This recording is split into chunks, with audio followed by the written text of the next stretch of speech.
정 목사입니다. 기도하시겠습니다. 사랑과 은혜가 풍성하신 하나님 아버지, 주님께서 저희들에게 주신 말씀, 너희는 나를 사랑하고 네 이웃을 사랑하라 하신 말씀, 저희들의 삶에 있어서 사랑의 실천이 참으나 어렵습니다. 우리 기독교의 사회복지를 통해서 우리가 어떻게 사랑을 실천해 왔고 또 어떻게 개선해 나가야 되는지 살펴보는 그러한 시간이 될 수 있도록 성령께서 인도하여 주시옵소서. 예수님의 이름으로 기도합니다. 아멘. 이 시간은 기독교 사회복지의 역사에 대해서 간략하게 살펴보고자 합니다. 우선 기독교 사회복지를 시대적으로 구분해서 살펴볼 계획인데요. 우리가 역사하면 고리타분하죠. 지나온 시간들, 그 기록들이 과연 무엇이 얼마나 중요할까 하는 생각을 갖기도 합니다. 하지만 우리가 처해 있는 오늘이라고 하는 것은 어제 지나온 시간들의 그 끝점에 서 있는 거거든요. 그래서 지나온 시간과 현재를 통해서 내일 우리의 미래점이 보이는 것이죠. 그래서 역사는 반드시 우리에게 필요합니다.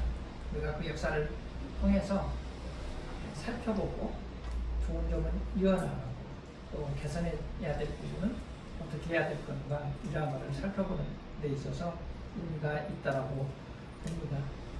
일단은 기독교 사회복지, 우리가 어떻게 생각해야 될까요? 기독교 사회복지는 교회사와 더불어서 시작이 되어져야 합니다. 그런데 우리가 교회사, 기독교의 어떤 출발 여기와 연관되어서 살펴보는 것이 필요합니다. 그런데 기독교 사회복지를 이해하기 위해서는 먼저 사회복지가 무엇인가 이것을 살펴보는 것이 필요합니다. 그래서 사회복지의 출발점, 이것을 이해하기 위해서는 우리가 이 사회복지에 대한 개념을 정리하는 게 필요합니다. 그런데 이 개념들을 정리하는 것, 이게 쉽지가 않죠. 왜냐하면 관점들이 각각 다르기 때문에 어떠한 현상 하나에 대해서도 관점이 다르면 그 문제를 인식하는 것이 다르고 그리고 거기에 대한 처방하는 것도 다르기 때문에 그렇습니다. 그래서 사회복지의 개념을 정리하는 것은 쉽지 않고 그러한 이유는 관점에 따라서 다르기 때문에 그렇다 이렇게 말할 수 있습니다. 그렇다면 일반적으로 우리가 사회복지를 어떻게 정의하는가 살펴볼 필요가 있습니다. 일반적인 사회복지는 인간이나 집단 그리고 지역사회가 가지고 있는 욕구나 문제를 해결하는 데 있습니다. 욕구나 문제를 해결함으로써 인간의 삶의 질을 향상시켜서 행복과 만족을 느껴주도록 도와주는 것이 사회복지에 대한 일반적인 개념 정의라고 볼 수 있습니다. 그렇다면 욕구나 문제의 해결이라고 정의를 하고 있거든요. 그렇다면 이 사회복지의 출발은 인간의 욕구나 문제에 있습니다. 욕구, 우리가 무엇을 먹고 싶은 거 욕구이죠. 또 잠을 자고 싶은 것도 욕구이기도 합니다. 그런데 이 욕구가 충족되지 않으면 결국 문제가 발생되어지는 거죠. 반면에 충분한 휴식을 취하면 더 이상 자고 싶은 욕구가 없어지는 거죠. 그렇다면 신체적으로도 문제가 되지 않는 거죠.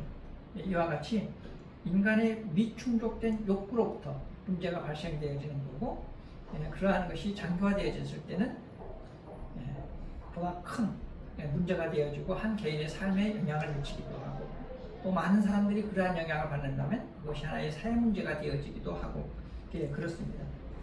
그래서 어쨌든 사회복지의 출발은 해결되지 못한 인간의 욕구나 문제점으로부터 출발되어진다 하는 것입니다. 그런데 이 욕구의 해결 방법 중에 한 가지가 욕구가 우리가 해결하고 싶으면 자신이 개인적인 문제이기 때문에 개인이 해결할 수도 있고 또는 경우에 따라서 가족의 도움을 받아서 해결하는 것이 일반적입니다. 그렇지만 개인의 문제로 개인이 스스로 문제를 해결할 수 없고 가족이라든가 이 주변의 도움을 받아서 해결하지 못하는 경우도 있습니다. 그러한 적에는 한 개인의 문제이지만 그것이 사회적으로 확대되어지는 그러한 경향이 있죠. 그러다 보면 그것이 사회 문제화 되어지는 거고 그러다 보면 이 사회 문제는 사회적으로 해결하는 것, 이것이 필요하다고 볼 수가 있습니다. 우리가 60년대 살쪄에 보면 어떻습니까? 보릿고개 경험해 보셨죠?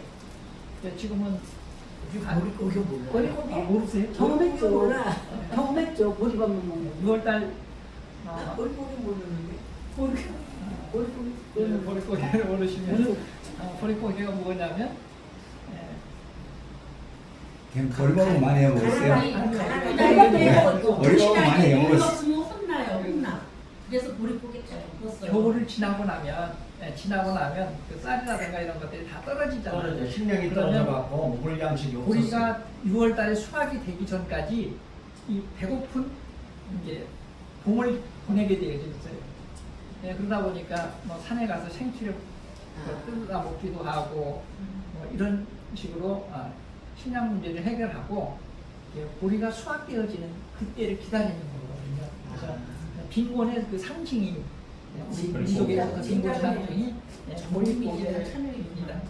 그런데 이때는 누구나 다 빈곤하기 때문에 그저 생기죽이라도 먹을 수 있으면 다행이라고 여기던 그런 시절이 있었습니다.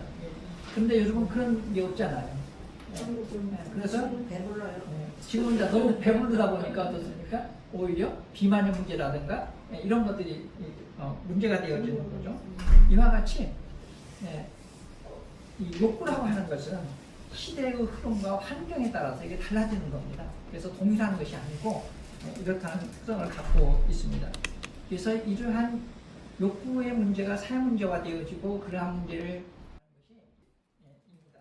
그래서 사회복지는 일종의 사회적 제도 장치 하나라고 볼 수 있습니다. 그렇다면 요즘처럼 그 사회복지 제도를 통해서 문제를 해결해 나가는 과정 이전에는 이러한 그 서로 돕는 기능이 없었는가? 그렇지 않습니다. 돕는 복지적인 기능은 어느 시대, 어느 공동체에서나 있어 왔던 것이 사실입니다. 세계의 역사뿐만 아니라 교회의 역사 가운데에서도 줄곧 이 사회복지의 정신과 그 활동들이 이어져 왔다 하는 것입니다. 우리 기독교 사회복지도 마찬가지로 초대교회에서부터 현대교회에 이르기까지 교회의 사회복지 정신과 활동이 교회사의 연대에 맞추어서 진행되어져 왔다 하는 것을 우리가 염두에 두고 오늘 이 시간에는 그 고대 교회의 사회복지에 대해서 간략하게 살펴보겠습니다. 고대 교회는 초대교회와 사도후 시대 그리고 니케아 회의 시대 이렇게 세 시기로 구분해 볼 수 있습니다. 초대교회라고 하면 AD 1년부터 100년까지를 일컫습니다. 초대교회가 하던 주요 활동들은 우리가 잘 아는 것처럼 선교의 사명, 봉사, 신교의 사명이 주 중심이었습니다. 물론 예배와 성찬, 교육의 사명 이러한 것들이 이루어져 왔습니다. 보편적으로 이러한 선교적인 사명을 비롯한 지역 공동체 성향의 그 생활들은 공동체 생활을 통해서 이러한 문제들을 해결해 왔습니다. 서로 상부상조의 그런 기능들을 수행해 왔고요. 이것은 당시 예수님의 삶이 그대로 신앙 속에 묻어져 있어서 이것을 실천해 온 거라고 볼 수 있습니다. 그래서 초대교회의 그 특징이라고 한다면 기본적인 교회가 사명을 충실히 해왔다. 그리고 두 번째는 신앙 공동체 의식을 갖고 있었다 하는 것입니다. 그래서 주로 성전에 모여가지고 모이기도 힘쓰고 또 물건과 음식을 서로 나누면서 하나님을 찬미하는 이러한 신앙 공동체 의식이 확립이 되었다는 것, 또한 구제활동에 최선을 다했다 하는 겁니다. 구제활동은 예수님의 삶을 본받은 제자들, 또 오순절 성령의 역사를 통해 가지고 능력받은 제자들이 중심이 되어 가지고 초대교회 그리스도인들은 늘 예수님께서 실천해 오신 이러한 사랑의 계명을 지키기 위해서 최선을 다했다 하는 것입니다. 그런데 이러한 것들이 이 성도들 간에 그냥 신도들 간에 상부상조하는 그러한 그 단계에 머물렀고 믿지 않는 사람들에게 이렇게 확산되는 이러한 것까지는 가지 못했다 하는 겁니다. 또한 이러한 상부상조 형태가 이루어지다 보니까 또 때로는 우리 현대에서도 복지를 하다 보면 어떻습니까? 자원이 많음에도 불구하고 적재적소에 이렇게 보급되지 못하는 경향들이 나타나지 않습니까? 이 당시에도 그런 경향들이 있었습니다. 헬라파 사람들이 자기들의 그 과부들에게 이 부재 대상이 됨에도 불구하고 제대로 공급이 되지 않는 것, 이것을 보고 히브리파 사람들에게 그 원망하고 이러면서 부작용이 발생되어졌습니다. 그러다 보니까 이것을 체계적으로 전달하는 것이 필요하게 되었고, 그래서 성도들에게 있어서 이 하나님의 말씀을 전하는 것보다 봉사나 구제만을 일삼는 그런 사람들을 뽑아가지고 이들이 그 구제 사업을 하도록 했습니다. 그래서 이 초대교회 이들을 보고 헬라어로 디아코노스라고 합니다. 그러니까 결국 이 디아코노스의 뜻은 이제 종이라든가 하인, 수종 드는 사람, 이런 섬기는 자의 의미와 다양한 것을 갖고 있지만 결국 구제 사업을 담당하는 당시의 그 전문직, 이것을 보고 디아코노스 이렇게 그 명칭을 했습니다. 그 다음에 사도후 시대가 있습니다. AD 100년부터 313년까지 이 시기가 이제 그 기독교 순환 시기이죠. 로마의 기독교가 전래된 이래 신앙을 알고 활용된 밀라노 칙령이 313년에 발효되고 이때까지를 그 순환 시기라고 합니다.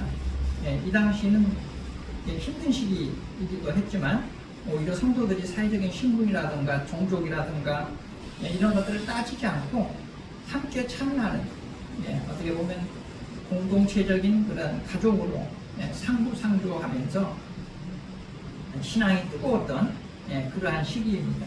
또 이 시기에 있어서는 감옥의 그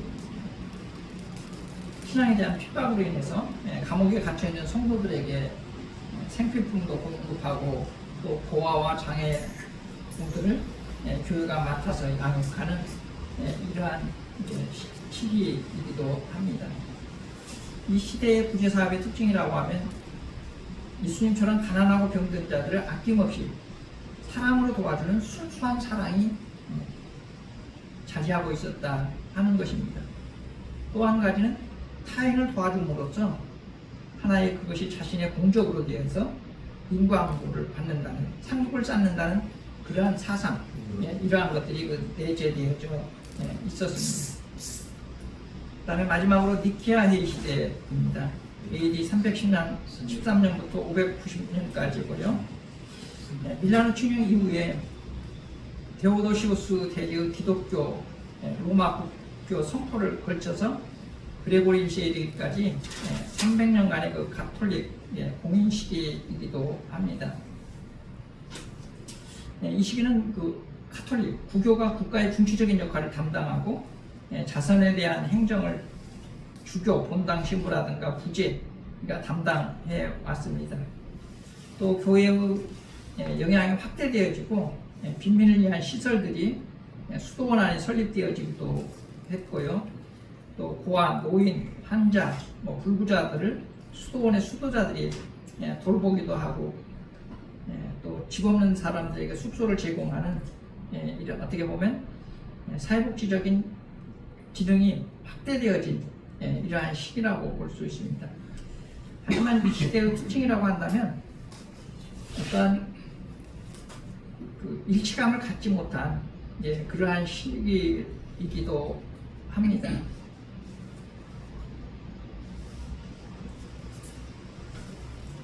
그래서 이 시기에는 오히려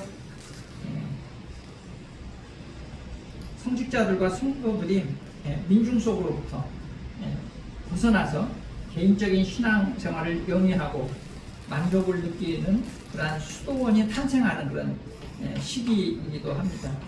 그래서 그 교회적 기능에 보면 크게 두 가지로 세속적인 세계를 등지고 종교적인 명상생활을 영위하면서 만족을 느끼는 교회와 또 교회가 교분에 군립하면서 농노와 노예까지도 사역할 정도로 세속화된 교회, 이 두 가지 교회로 구분이 되어지는 시기이기도 합니다. 그래서 이 시기는 오히려 그 교회의 구제 사업이 요식적인 행위로 전략되어진 그러한 시기이기도 합니다. 우리가 기독교 사회복지의 고대 교회의 특징을 통해서 특징을 이야기해 봤습니다만, 기독교적 이 사회복지라고 하는 것은 결국 우리의 신앙을 바탕으로 인간의 삶을 돌보고 회복을 돕는 기독교적 사회복지 실천, 이것이 기독교 사회복지입니다. 우리 마태복음 기독교 사회복지를 그냥 성경에서 가장 대표적인 성경 말씀으로 정리해 본다면 마태복음 22장 37절부터 41절에 있는 말씀입니다. 예수께서 가라사대 내 마음을 다하고 목숨을 다하고 뜻을 다하여 주 너의 하나님을 사랑하라 하셨으니 이것이 크고 첫째 되는 계명이요 둘째는 그와 같으니 내 이웃을 내 몸과 같이 사랑하라 하셨으니 이 두 계명의 온 율법과 선지자의 강령입니다 라고 말씀하고 있습니다. 이 기독교적인 가치관의 바탕에서 우리가 인간의 삶을 돌보고 회복을 돕는 이것이 기독교 사회복지의 실천이라고 정리해 볼 수 있습니다. 기도하시겠습니다. 사랑과 은혜가 풍성하신 하나님 아버지, 저희들 말씀 가운데 살아갈 수 있도록 인도하여 주시며 감사를 드립니다. 기독교 사회복지를 통해서 저희들이 오늘날 처해 있는 이 현실 속에서 우리 믿음의 사람들이, 우리 교회들이 이 세상을 향해 어떻게 나아가야 될지 방향을 찾는 그러한 시간이 될 수 있도록 인도하여 주시옵소서. 예수님의 이름으로 기도합니다. 아멘.